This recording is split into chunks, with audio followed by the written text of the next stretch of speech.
शायद मारा जाऊं पर कभी पकड़ा नहीं जाऊंगा। ये शब्द थे एक सैनिक के। इंडियन आर्मी का एक जाबाज अफसर जिसे माँ बाप इंजीनियर बनाना चाहते थे, लेकिन बेटा एनडीए में जाना चाहता था। एक अफसर जो एनडीए का फिजिकल क्लियर होने से पहले ही अपने हॉस्टल के कमरे को ताला लगा देता है। एक अफसर जो आतंकियों सा भेष बदलकर आतंकी कैंप में रहता है और चाय की चुस्कियों के बीच आतंकियों को यूं निपटाता है कि उन्हें हवा तक नहीं लगती।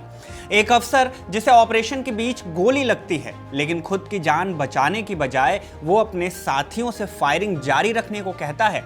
ऐसी फायरिंग जिसके बीचों बीच वो खुद बैठा हुआ था, घायल और गोलियों से छलनी हुआ। ये कहानी है मेजर मोहित शर्मा की, पैरा स्पेशल फोर्सेस के कमांडो जिनके साथ नत्थी है एक और नाम इफ्तिकार भट्ट का। नत्थी है इफ्तिकार भट्ट नाम से एक ऑपरेशन भी। क्या था ऑपरेशन इफ्तिकार भट्ट, क्या थी कहानी मेजर मोहित शर्मा की, जानेंगे इस वीडियो में। नमस्ते, मेरा नाम शुभम है और आप खबरगांव देख रहे हैं। शुरुआत करते हैं एप्पल टाउन ऑफ कश्मीर कहे जाने वाली शोपियान से। साल था 2004 का और महीना था मार्च का। शाम का वक्त था और ढलती सूरज की किरणें एक छोटी सी खिड़की से होते हुए एक कमरे में आ रही थी। कमरे में दो आतंकी थे, अबू सब्जार और अबू तोरारा। दोनों कोई मामूली आतंकी नहीं थे, हिजबुल के छटे हुए आतंकी थे। दक्षिण कश्मीर में आतंकियों की भर्ती के लिए ये दोनों काफी बदनाम थे।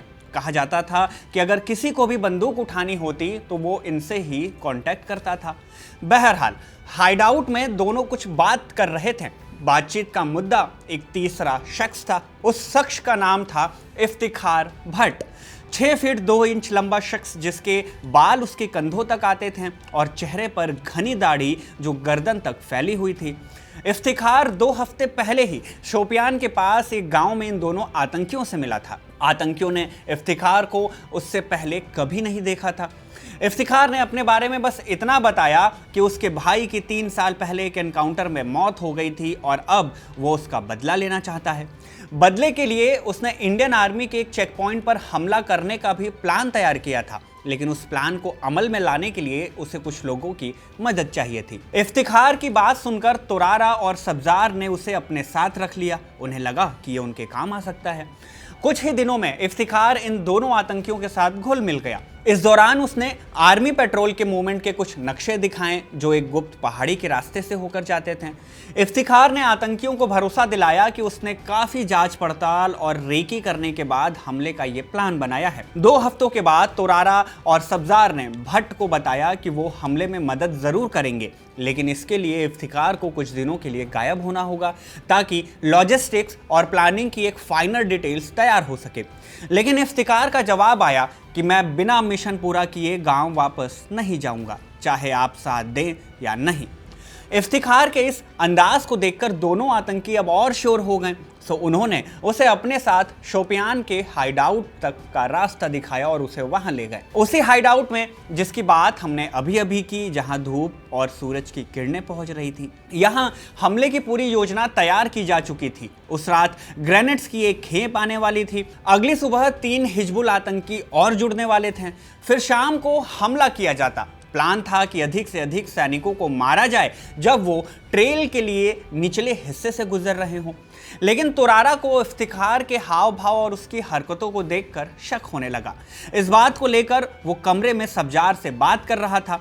कमरे की खिड़की की तरफ देखता हुआ तोरारा बगल में खाट पर बैठे सब्जार से कहता है, कुछ तो गड़बड़ है। तोरारा की बात सुनकर सब्जार ने सिगरेट की कश ली, नाक से धुआं बाहर निकाला और फिर अपनी दाढ़ी खुजलाते हुए बोला, तो क्या तू उससे बात करना चाहता है? इसी बातचीत के बीच हाथ में एक स्टील की प्लेट पर चाय की ग्लास लेकर इफ्तिखार भट्ट उसी कमरे में दाखिल हुआ। इफ्तिखार के चेहरे पर हमेशा के जैसे एकदम शांति थी, कोई भाव नहीं था। उसने दोनों आतंकियों को चाय दी। दोनों ने अपने अपने ग्लास उठाए। फिर भट्ट ने अपना ग्लास उठाया और चुपचाप खाट के किनारे बैठ गया। कमरे में तीनों के पास एक एक AK-47 थी। दोनों आतंकियों ने अपनी अपनी राइफल नीचे पैरों के पास रखी थी, जबकि इफ्तिखार ने अपनी राइफल कंधे से लटकाई हुई थी। कुछ मिनटों तक तीनों गर्म चाय की चुस्कियां लेते रहे। फिर तोरारा आगे आया। एक हाथ में चाय लिए हुए दूसरे हाथ भट्ट के घुटने पर रखते हुए बोला, इफ्तिखार, मैं तुझसे सिर्फ एक बार पूछूंगा, तू है कौन? इफ्तिखार ने कुछ नहीं कहा। चेहरा अब भी हमेशा के जैसे ही भावहीन ही था। तोरारा की बातें सुनता इफ्तिकार कठोर बना रहा और चाय पीता रहा। तोरारा ने फिर से पूछा, तू है कौन? तोरारा के बार बार पूछने पर इफ्तिखार ने अपनी चुप्पी तोड़ी, चाय का ग्लास नीचे रखा और तेजी से खड़ा हुआ, गर्दन से राइफल उतारी और झल्लाकर उसे जमीन पर पटक दी। तेज और कांपती हुई आवाज में दोनों से बोला कि अगर तुम मुझ पर शक करते हो तो मुझे मार दो, अगर तुम्हें मुझ पर भरोसा नहीं है तो तुम मेरी मदद भी नहीं कर सकते। तुम्हारे पास और कोई रास्ता नहीं बचता सिवाय मुझे मारने के। इतना सुनते ही तोरारा, जो अब तक खाट पर बैठा था, वो खड़ा हो गया, इफ्तिखार को ध्यान से देखने लगा। जैसे ही वो सब्जार की ओर मुड़कर कुछ पूछना चाहा, उसी वक्त कमरे में गोली चली। इफ्तिखार ने अपने कपड़े के अंदर छिपाए अपनी 9mm की पिस्टल से दोनों आतंकियों के सिर में गोली मारी। गोली लगते ही सब्जार खाट पर गिरा और तोरारा दीवार से टकराया और फर्श पर गिर पड़ा। गोली चलने से कमरा में धुआं भर गया था। इफ्तिखार वहीं उसी खाट पर बैठा अपना ग्लास लिए जिसमें चाय था, उसे चुपचाप पीने लगा। चाय खत्म होने का इंतजार किया और इंतजार किया सूरज की रोशनी ढलने का, माने अंधेरा होने का। अंधेरा होते ही इफ्तिकार दबे पांव उस हाइडआउट से निकला और पहुंचा अपने कैंप की तरफ। आतंकियों के हाइडआउट से निकलने के बाद इफ्तिकार ने अपना असली नाम लिया। क्या नाम था? भारतीय सेना की 1 पैरा स्पेशल फोर्सेस का कमांडो मेजर मोहित शर्मा। आतंकियों के हाइडआउट से निकलकर अगली सुबह मेजर मोहित अपने फील्ड बेस में पहुंचे, नाश्ता किया, घटना के बारे में अपने साथियों को बताया। इसी दौरान उनके एक साथी अफसर ने मजाक में कहा कि मोहित, तेरी शक्ल देखकर तो अगली बार हमारी ही आर्मी तुझे पकड़ लेगी या सीधा मार देगी। इसका जवाब देते हुए मेजर मोहित ने कहा था, killed may be but I will never get caught, माने शायद मारा जाऊंगा पर कभी पकड़ा नहीं जाऊंगा। उनके दोस्त ने ऐसा मजाक इसलिए किया क्योंकि उनका लुक अब भी वैसा ही था। आतंकियों के दल में शामिल होने के लिए मेजर शर्मा ने बाल और दाढ़ी बढ़ा लिए थे, यहां तक कि जब वो घर जाते तब भी इसी होलिये में रहते थे। ऐसा ही एक और किस्सा है। ऑपरेशन इफ्तिकार के पूरा होने के करीब 2 महीने बाद 26 साल के मेजर मोहित शर्मा ने स्पेशल फोर्सेस में शामिल होने के बाद पहली छुट्टी ली थी। अपने माता पिता से मिलने वो गाजियाबाद पहुंचे। रेलवे स्टेशन पर उनके भाई मधुर उन्हें लेने आए थे। ट्रेन आई लेकिन मोहित कहीं दिखाई नहीं दिए। मधुर ने डिब्बों में ढूंढना शुरू किया। उन्हें लगा कि कहीं मोहित ने ट्रेन तो मिस नहीं कर दी। अभी मधुर स्टेशन पर आते जाते लोगों को देख ही रहे थे कि उनकी नजर पड़ी पास खड़े एक लंबे चौड़े शख्स पर। वैसे ही लंबी घनी दाढ़ी और गर्दन तक बढ़े हुए बाल, बदन पर एक कश्मीरी पोशाक फिरन पहने हुए। मधुर ने उन्हें देखा पर पहचान नहीं पाए। काफी देर बाद मुस्कुराते हुए मेजर मोहित ने खुद ही मधुर को बुलाया और तब जाकर मधुर ने उनकी आंखों से पहचान की कि ये उनके भाई मेजर मोहित शर्मा हैं। बहरहाल केवल उनके भाई ही नहीं बल्कि उनकी मां भी उनके इस होलिये से चौंक गई। चिंता से भरी उनकी मां सुशीला शर्मा उनसे पूछ पड़ी, बेटा आखिर तुम कश्मीर में करते क्या हो? मां की चिंता को देखकर मोहित मुस्कुराने लगे और बोले कि मैंने सही किया जो तुम्हारी चुनी राह नहीं अपनाई। भला मोहित ने ऐसा क्यों कहा? आखिर उनकी मां ने उनके लिए कौन सी राह चुनी थी? इस सवाल का जवाब जानने के लिए हमें चलना होगा मेजर मोहित शर्मा के बचपन में। 13 जनवरी साल 1978 इसी दिन मेजर मोहित शर्मा का जन्म हरियाणा के रोहतक जिले में हुआ था। पिता राजेंद्र शर्मा पंजाब नेशनल बैंक में काम करते थे और मां सुशीला शर्मा दिल्ली जल बोर्ड में।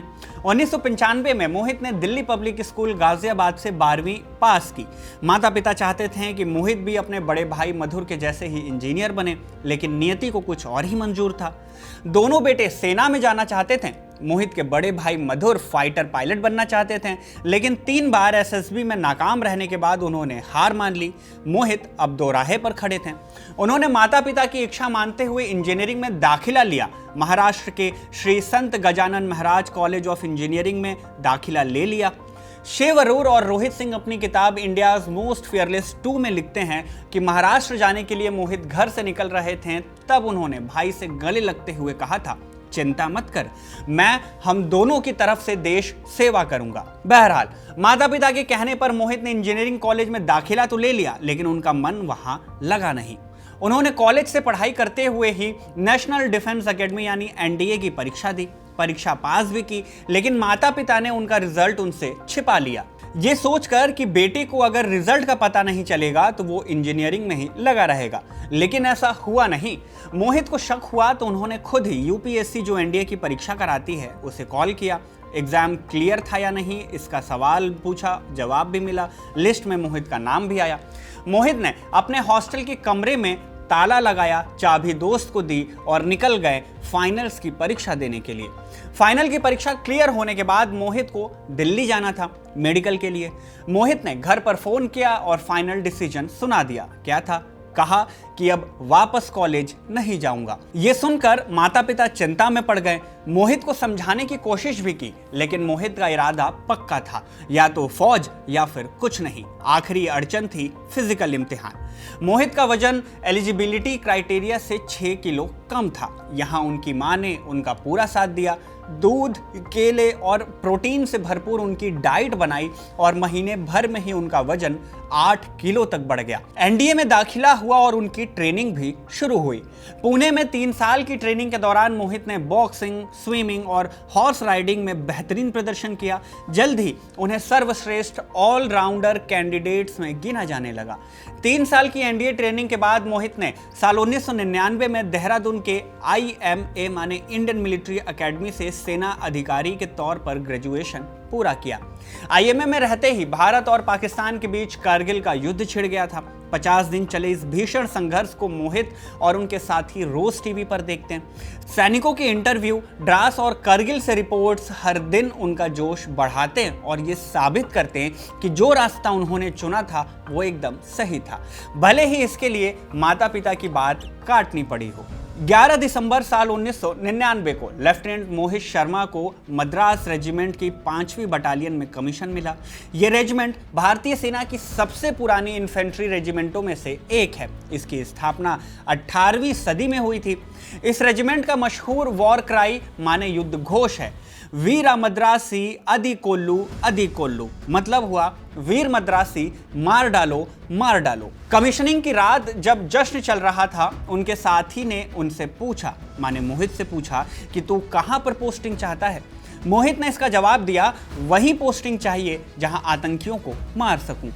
मोहित का जज्बा देखकर उस दोस्त ने कहा कि तो फिर तू स्पेशल फोर्सेस में जा, वहीं असली लड़ाई है, वहीं असली धार है। इस बात पर मोहित ने ग्लास टकराते हुए कहा कि बस वही प्लान है, वहीं पहुंचूंगा और जरूर पहुंचूंगा। मोहित को ज्यादा इंतजार नहीं करना पड़ा। भर्ती के सिर्फ 5 महीने के बाद ही साल 2000 में उन्हें जम्मू कश्मीर के पुंछ राजौरी सेक्टर में भेजा गया। उनकी तैनाती हुई 38 राष्ट्रीय राइफल्स के साथ काउंटर इंसर्जेंसी ऑपरेशंस में। राष्ट्रीय राइफल्स भारतीय सेना की एक खास काउंटर इंसर्जेंसी फोर्स है, जिसे खास तौर पर आतंकवाद और उग्रवाद से निपटने के लिए बनाया गया था। यह सेना की बाकी बटालियनों से अलग होती है। इसमें सेना के अलग अलग रेजिमेंट से चुने गए बेस्ट सोल्जर्स और ऑफिसर्स को तैनात किया जाता है। यहां मोहित को सेना की पैरा स्पेशल फोर्सेस के अफसरों और जवानों के साथ काम करने का मौका मिला। पैरा स्पेशल फोर्स, जिसे आमतौर पर पैरा SF कहा जाता है, भारतीय सेना की सबसे खास और सबसे खतरनाक यूनिट्स में से एक है। ये कमांडो यूनिट ऐसे ऑपरेशंस करती है जो सामान्य सैनिकों के लिए बहुत मुश्किल और जानलेवा होते हैं, जैसे कि आतंकियों का खात्मा करना, दुश्मन की सीमा के अंदर जाकर हमला करना, बंधकों को छुड़ाना या फिर युद्ध के समय खास मिशन को अंजाम देना। राष्ट्रीय राइफल्स में रहते हुए मोहित ने कई बड़े ऑपरेशंस में हिस्सा लिया। मोहित अब लेफ्टिनेंट से कैप्टन मोहित बन चुके थे, लेकिन असली तमन्ना थी पैरा SF में शामिल होने की। आखिरकार जून 2003 में उन्हें यह मौका मिला भी। मोहित 1 पैरा स्पेशल फोर्सेस में शामिल हो गए। साल 2004 में मोहित को एक बेहद खतरनाक मिशन पर भेजा गया। मिशन था हिजबुल मुजाहिदीन के 2 कुख्यात आतंकी भर्तीकर्ताओं अबू तुरारा और अबू सब्जार को मारने का। यह मिशन इतना खतरनाक था कि इसकी असली जानकारी सार्वजनिक नहीं की गई। मोहित को इस काम के लिए सेना मेडल भी मिला, लेकिन उनकी असली कहानी, असली वजह को गोपनीय रखा गया। इस ऑपरेशन के बाद नवंबर 2004 में ही उनकी शादी मेजर रिश्मा से हुई। शादी के बाद मोहित को दूसरे रिक्रूट्स को ट्रेनिंग देने के लिए ट्रेनिंग सेंटर्स में भेजा गया। मोहित के माता पिता इस बात से खुश थे। उन्होंने सोचा कि मोहित ने जम्मू कश्मीर में 2 वीरता पुरस्कार जीत लिए हैं, अब और क्या साबित करना बाकी है। लेकिन उन्हें पता नहीं था कि मोहित के इरादे कहीं ज्यादा गहरे और दूर तक जाने वाले थे। अक्टूबर साल 2008 की बात है। मोहित अब मेजर मोहित बन चुके थे। तभी उन्हें दोबारा से कश्मीर लौटने का आदेश मिलता है। अगले 5 महीनों तक उनकी स्पेशल फोर्स की टीम कश्मीर के बर्फीले और सुनसान इलाकों में आतंकियों की खोज में जुटी रही। वो फिर से राष्ट्रीय राइफल्स के साथ ऑपरेशन में लगे थे, ठीक वैसे ही जैसे अपने करियर की शुरुआत में किया था। 20 मार्च 2009 की तारीख थी। मेजर मोहित शर्मा और उनकी टीम कुपवाड़ा में अपने बेस पर तैनात थी। मेजर मोहित एक ऑपरेशन के बारे में पूरी टीम को जानकारी दे रहे थे। तभी सेक्टर कमांडर का कॉल आया। कमांडर ने बताया कि कुछ आतंकवादी एलओसी पार करके हफरूड़ा के घने जंगलों में छिपे हुए हैं। मेजर मोहित ने तुरंत ही अपनी टीम को हफरूड़ा की ओर चलने को कहा। अगले दिन की सुबह मेजर अपनी टीम के साथ हफरूड़ा के घने जंगलों में थे। ऐसे घने जंगल जहां दिन के वक्त भी जब सूरज आसमान में एकदम सीधे था, फिर भी धूप जंगल की जमीन तक नहीं पहुंच रही थी। मेजर मोहित ने अपनी टीम को 3 टुकड़ियों में बांटा और बर्फ पर बने आतंकियों के पैरों के निशान को फॉलो करने लगे। अगले ही पल आतंकियों ने मेजर की टीम पर फायर खोल दिया। आतंकियों ने उन घने जंगलों में मेजर मोहित की टीम को सी शेप में घेर लिया, माने तीनों तरफ से। सभी के पास AK-47 राइफल्स थी और तीनों दिशाओं से ताबड़तोड़ गोलियां चल रही थी। एक एक कर मेजर की टीम के लोग आतंकियों की गोली का शिकार होते जा रहे थे। आतंकियों के पास पूरे इलाके के स्केल मैप थे। कुछ तो सुरक्षा बलों के नक्शे से भी ज्यादा सटीक थे और कुछ बेहद ही करीब थे इन लोगों के। यहां तक कि उनके पास सेना के रूट मैप्स भी थे। मेजर मोहित, जो कि इन जंगलों में ऑपरेशन करने के अनुभवी थे, उन्होंने तुरंत ही स्थिति को समझा और बाकी सैनिकों को आदेश दिया कि वो पीछे हटें और किसी चट्टान या पेड़ का कवर लें। लेकिन जब हवलदार ने उन्हें खुद कवर में आने को कहा तो मेजर बोले कि मैं बाद में आऊंगा, पहले तुम जाओ। इसी वक्त आतंकी की एक गोली मेजर मोहित के हाथ में लगी। उन्होंने अपने स्कार्फ से अपने घाव को बांधा और फिर से गोलियां चलानी शुरू कर दी। वो लगातार फायरिंग करते रहे ताकि उनकी टीम को पीछे हटने का मौका मिल सके। लांस नायक सुभाष को आदेश मिला कि वो मल्टी ग्रेनेड लॉन्चर यानी कि MGL से फायर करें, लेकिन उसे भी गोली लगी और वो घायल हो गए। तब मेजर मोहित खुद आगे आए, सुभाष का MGL लिया और 6 ग्रेनेड आतंकियों की ओर दाग दिए। इस बमबारी से आतंकियों की फायरिंग धीमी हो गई। 4 आतंकी वहीं ढेर हो गए। लेकिन जैसे ही मेजर मोहित अपनी टीम के पास लौट रहे थे, एक गोली उनके सीने के बाईं ओर लगी, ठीक वहां जहां बुलेट प्रूफ जैकेट का कवर नहीं था। गोली मेजर मोहित के सीने में लगी, लेकिन जज्बा कम नहीं हुआ। मेजर मोहित ने कहा कि कुछ नहीं हुआ है मुझे, मामूली सी घाव है, तुम लोग फायरिंग जारी रखो, हम SF में इसी काम के लिए आए हैं। वो पेड़ के सहारे टिके हुए लगातार आतंकियों पर गोलियां बरसाते रहे, यहां तक कि जब उनका शरीर खून से लथपथ हो गया और उनका हाथ भी कांपने लगा, तब भी गोलियां रुकी नहीं। ऊंचाई पर मौजूद तीसरा स्क्वाड अब फायरिंग में शामिल हो चुका था। मेजर मोहित लगातार रेडियो पर कहते रहे, फायरिंग बंद नहीं होनी चाहिए, चाहे कुछ भी हो जाए। धीरे धीरे उनकी आवाज धीमी होती गई, उनका शरीर शांत होता गया, लेकिन आंखें खुली हुई थी। साथी उन्हें खींचने की कोशिश करते, लेकिन आतंकी उनके शरीर का इस्तेमाल फंदा बनाकर कर रहे थे। जैसे ही कोई उनके पास जाने की कोशिश करता, आतंकी उन्हें निशाना बनाने लगते, फायरिंग शुरू हो जाती।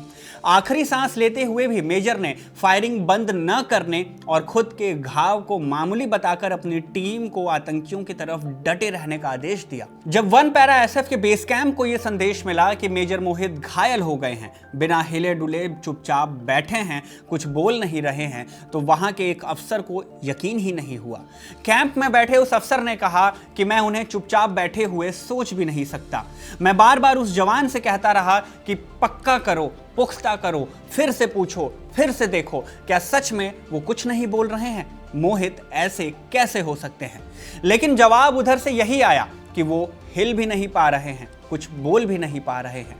बेस कैंप में बैठे अफसरों को इस सच्चाई को स्वीकार करने में बहुत समय लगा कि मेजर मोहित शर्मा घने जंगलों में आतंकियों से मोर्चा लेते हुए अब शहीद हो चुके हैं।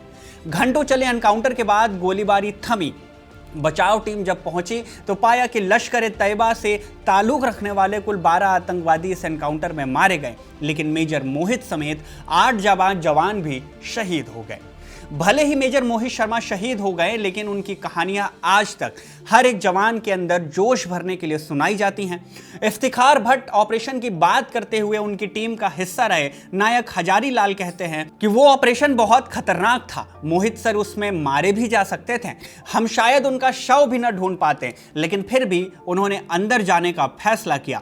बहुत बड़ा जिगर था उनका, बहुत हिम्मत थी उनमें। ऑपरेशन से बढ़कर उनके लिए कुछ भी नहीं था। जैसे ही कोई इनपुट या जानकारी मिलती वो फौरन तैयार हो जाते हैं, कहते हैं चलो ऑपरेशन करते हैं। वो शेर की तरह झपटते थे। ऑपरेशन की बात जब भी आती थी तो शायद उनके जैसा कोई नहीं होगा। इस अदम्य साहस के लिए मेजर मोहित शर्मा को मरणोपरांत अशोक चक्र से सम्मानित किया गया। उनकी पत्नी तत्कालीन मेजर रेशमा ने इसे राष्ट्रपति प्रतिभा पाटिल के हाथों स्वीकार भी किया। 15 अगस्त 2009 का ये किस्सा है। गाजियाबाद में एक सड़क और मेट्रो स्टेशन उनके नाम पर है। उनके परिवार ने उनके नाम पर एक ट्रस्ट बनाया जो हर साल स्कॉलरशिप देता है और मेडिकल कैंप भी आयोजित करता है। कालांतर में जब जब भी मेजर मोहित शर्मा का नाम लिया जाएगा तो उनके नाम के साथ नत्थी रहेगा उनका दूसरा नाम इफ्तिखार भट्ट भी, जिसे अपनाकर उन्होंने इतिहास के सबसे खतरनाक ऑपरेशनों में से एक को अंजाम दिया।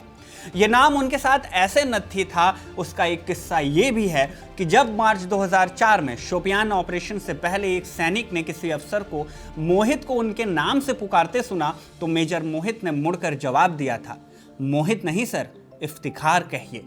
बहरहाल मेजर मोहित शर्मा AKA इफ्तिखार भट्ट की ये कहानी आपको कैसी लगी कमेंट करके हमें ज़रूर बताइएगा। इस वीडियो में बस इतना ही, धन्यवाद। इसे शूट किया हमारे साथी इरशाद ने, उनकी मदद की निवेदिता ने। मेरा नाम है शुभम और आप देख रहे हैं खबरगांव।